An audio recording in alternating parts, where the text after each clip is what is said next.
कार्य हीच ओळख कार्यक्रमात मातृत्वाचा गौरव, सर्वोत्कृष्ट आई पुरस्काराने सन्मान, राधिका फाउंडेशनच्या उपक्रमाला भरघोस प्रतिसाद। राधिका फाउंडेशन बहुउद्देशीय संस्था नाशिक यांच्या वतीनं जागतिक मातृत्व दिनानिमित्त कार्य हीच ओळख या विशेष कार्यक्रमाचं आयोजन रविवारी दिनांक 11 मे 2025 रोजी कालिका माता मंदिर या ठिकाणी करण्यात आले। या कार्यक्रमात मातृत्वाचा गौरव करत सर्वोत्कृष्ट आई पुरस्कार व सन्मान प्रदान करण्यात आला। या कार्यक्रमाला शहरातील मान्यवरांनी उपस्थित राहून कार्यक्रमाची शोभा वाढवली।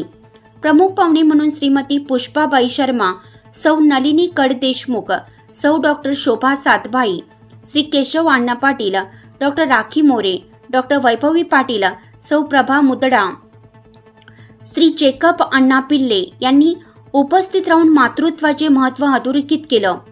कार्यक्रमाचं आयोजन राधिका फाउंडेशनच्या संस्थापिका डॉक्टर चेतनाताई सेवक यांच्या पुढाकाराने करण्यात आले। त्यांनी आपल्या मनोगतातून मातांचे समाजातील योगदान, त्यांचे बलिदान आणि त्याग याचं महत्त्व अधोरेखित केलं।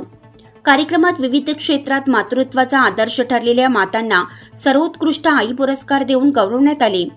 उपस्थितांच्या मनात मातृत्वाबद्दलचा सन्मान आणखी वृद्धिंगत करणारा हा कार्यक्रम अत्यंत प्रेरणादायी ठरला। काही मातांनी आज चेतनाताई यांना माई ही पदवी प्रदान केली।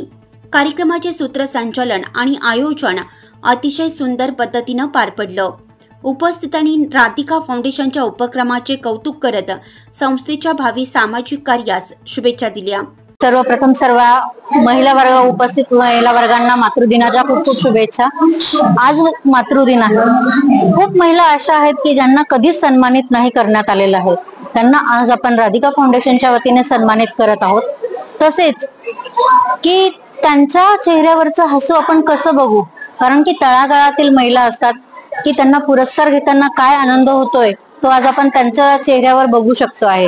आणि आज आपली जी चैतन्याची ज्योत चेतनाताई सेवक ही डॉक्युमेंटरी प्रसिद्ध करण्यात आहोत, तर त्याचं सुद्धा इनॉग्रेशन आज आपण करत आहोत। तर अशा सर्व गोष्टींचं एकत्रित समीकरण हे माझ्या आईमुळे झालेलं आहे। तिने मला सांगितलं की तू पुढे हो आणि मी तिच्या ह्याच्याने आज इथपर्यंत पोहोचले आहे। अशा माझ्या आईला मी नमन करते आणि तिला सांगून मी पुढच्या कार्यक्रमाला परत नवीन अशी सुरुवात करणार आहे। ते म्हणतात ना की आई हा सगळ्यात मोठा गुरु असतो आणि तिची शिकवण आपल्या पाठीशी असते, तर ती शिकवण घेऊन मी आज पुढे चालत आहे आणि राधिका फाउंडेशनला पुढे घेऊन जात आहे। जय हिंद, जय महाराष्ट्र। नाशिक लक्ष न्यूज ब्युरो रिपोर्ट, नाशिक।